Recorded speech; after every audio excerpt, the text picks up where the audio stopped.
Hey guys, welcome back to another Graham's Bookshelf book review. And today we're going to be doing one of my favorite authors' not first works, but biggest work is Stolen Tongues by Felix Blackwell. Anybody who knows the lore, which I'll get into it, the lore of this book and like the controversies it sparked. I am a supporter of Felix Blackwell as an author. And as an artist, I don't think anything he ever said came with ill intentions. I think everything he said was backed up. And I feel like everyone needs to leave him the fuck alone and just let him be. I understand I am a Felix Blackwell lover and a fanboy, and that's okay. All right. I know who I am. Okay. So that's just off the top. And I'll get into it here shortly whenever it makes sense. I'm saying this now, Felix Blackwell does not miss. We did an episode on the Sorrow Stones, which is I think his most recent book. It was fantastic. I also just read, this book has a prequel called The Church Beneath the Roots. I just got done reading that, and I will be doing one of these on it. This was published June 20th in 2017. It was a contest-winning story on Reddit, on the r/no sleep community.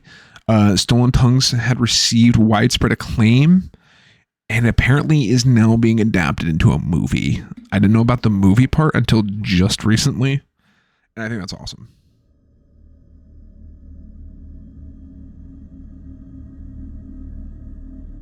A romantic cabin getaway doesn't go exactly as planned. High up on the windswept cliffs of Pale Peak, Faye and Felix celebrate their new engagement, but soon a chorus of ghastly noises erupts from the nearby woods. The screams of animals, the cries of children, and the mad babble of 100 mournful voices. A dark figure looms near the windows in the dead of the night, whispering to Faye. As the weather turns deadly, Felix discovers that his terrified fiancée isn't just mumbling in her sleep. She's whispering back. Which is fucking scary. I'm going to call my own wife out a little bit here, and who I love dearly. And that's not, I married her for a reason, because she is the love of my life and the light of my life.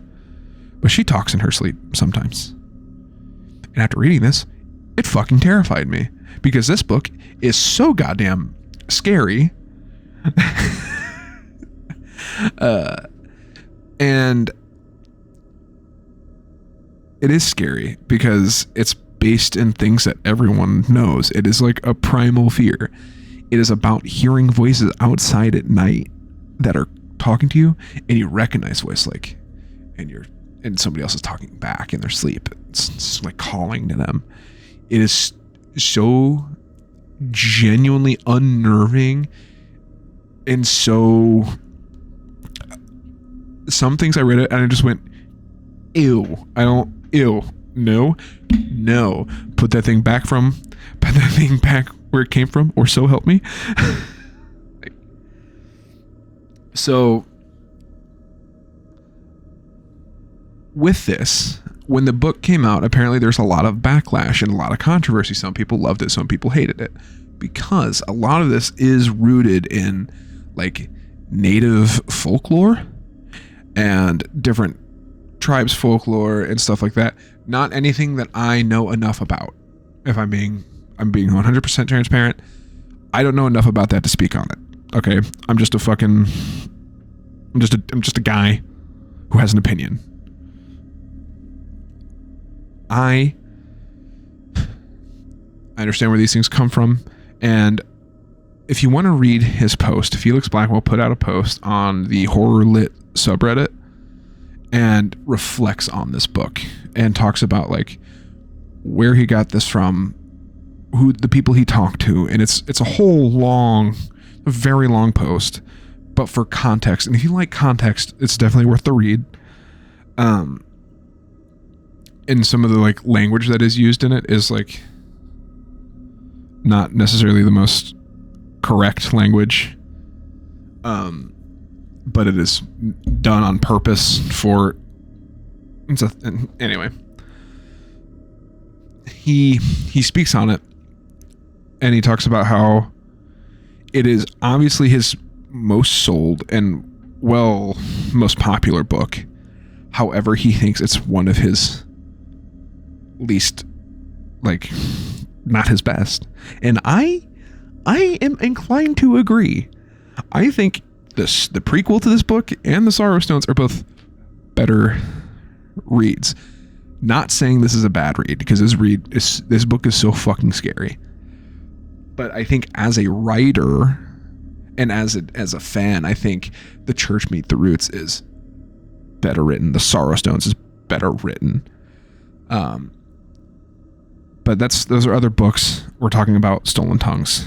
Stolen Tongues at its roots is it's a scary story. It's about these two young people freshly in love, like not freshly in love, but freshly engaged. They're so in love. They want to go to her parents' like nice cabin out on Pale Peak. And it's so nice, and it's snowed in, and then shit starts getting really weird, man. She's hearing voices. She's talking to voices. He's hearing them. They're talking to them through, in the snow. And they find stuff on hikes. And it's really like, witchy isn't the term I want to use, but it's the best thing I can draw to. It's a lot of symbols. It's a lot of artifacts. It's a lot of idols, and it's stuff like that. And it is an adaptation of I mean, people call them skinwalkers, and that's not what this is. They call it something different, and I'm not going to spoil that here. But it's essentially the same kind of thing. And it's so scary because, like, as a married person who loves my wife more than anything, if I had to watch her do this, it would be horrible. Like this kind of thing happened to her, it would be horrible for me.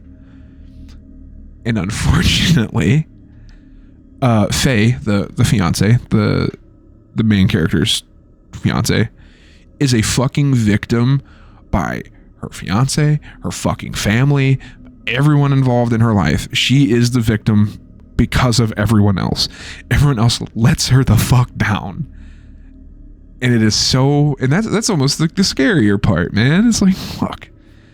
Like, he's just like, Felix, the character, is like, oh, I want to do, what's right for her, but doesn't. And just bitches out because he's afraid. And it's, oh my God. It is almost frustrating at times to read it. And you're just like, oh my God, this shit could have been resolved so much sooner if you would have just fucking did the right thing. And you didn't. And it's a phenomenal read. Like I said, it is one of the only books that I've ever read that like when I got done with it, I was like, I don't feel good. And I want to sleep with like the lights on, like it's so, because like, there's scary stuff that like, oh, it's gory, it's slashy, it's whatever. And you're kind of like in and out and you're like, meh, think a guy with a hockey mask is going to come out of the lake and get you. But that's like, it's got under my fucking skin and made me feel like scared. It made me scared of like tree lines and like, what if I hear something? What if they call? What if they talk to me? And I'm gonna give like not a spoiler-y bit, but it is something that happens in the book. Like he goes out and he hears like a deceased relative's voice, like talking to him through a door. Like I couldn't, my mental could not handle that. I couldn't handle it. I would crumble. I would dissolve spiritually. It is so good. It is so good front to back. absolute fucking banger. I'm not even gonna give a spoiler section because I don't want to spoil a goddamn thing. And if you want to read it, you should. It's engaging, and you're like, oh my god, I don't want to put it down. The characters are done well. I genuinely feel and felt for these characters to a degree. Like I felt so bad for Faye. I was like, I'm so sorry. All the people in your life suck. And then like you follows Felix, and you're just like, I'm sorry that you suck. Like, and then it's a whole thing. It is. I can't even like. I can't even talk about it without like feeling all geeked up, dude. I'm just like, it's so scary and it's so good, and you guys need to fucking read it, bro. I think, if I'm not mistaken, excuse me, I am so sorry. I think on Amazon, yeah, that's what I thought. Stolen Tongues is free on Kindle Unlimited, and it's probably the best read, or one of the best reads on there, in my opinion. I know I'm a fanboy. I'm looking in the soul. I know I'm a fanboy, but I know I'm right.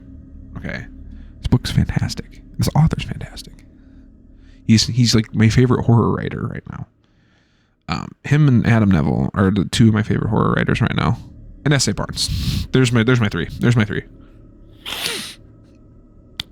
That's just 2 episodes with S.A. Barnes. I haven't done a book by her. I need to do that. But, dude, its setting is so good. Like, literally a cabin in the woods and like snowed in. And it's so isolated. It's so like it's like these two versus whatever the fuck is happening. And there is the book that came out later called Church Beneath the Roots that is a prequel to this book, but I'm going to tell you now, do not read that book until after you've read this. In my opinion, I feel like I enjoyed it that way because I did read this first. And having the context of this one, reading that and seeing how it all comes to be, it's like, oh, and all like, and I think if I read Church Beneath the Roots first and then read Stolen Tongues, I don't think Stolen Tongues would have hit as hard. I think I'd have been a little, not disappointed. Disappointed is not the word, but I'm like, oh, okay, yeah, I knew that's what that was going to be. But read this first, then go read Church Beneath the Roots, and it'll make a lot of sense. Like those 2 books. I mean, the guy doesn't miss, bro. He doesn't miss, and I feel like the worst for him. I know I talked about him in like decent length in like the Sorrow Stones, but I've like become such a fan of his that I want to like learn stuff about him. Like he's great. And like I had watched that interview. I had watched an hour-long interview with him and somebody else, like Felix Blackwell and somebody else, and then I read his post about Stolen Tongues, which I didn't know it had a whole lot of controversy about it, which I thought was odd that it did. But I guess like I'm assuming he is a non-native writing about native things, and people said some really, really hateful shit to him about it. And he's not like disrespecting their culture or anything like that. As far as I can tell, everything he says in this post is like backed up by things, and it's like the guy nails it. And Church Beneath the Roots takes place on a native reservation in the fucking 60s, and it's all that. It is all of that. It is like the power struggle between the Church of Christ and the native, like, old gods and spirits. It's the world he's made with it, and the characters that he had made between the 2 books, especially this one. because they're all affected by something else. It's a fantastic read, and I know I'm talking in circles, but like, you guys need to read it. It's free on Kindle Unlimited. Go read it full free on your fucking phone or whatever. Anyway, peace, love, rock and roll. I hope I see you guys later. Peace.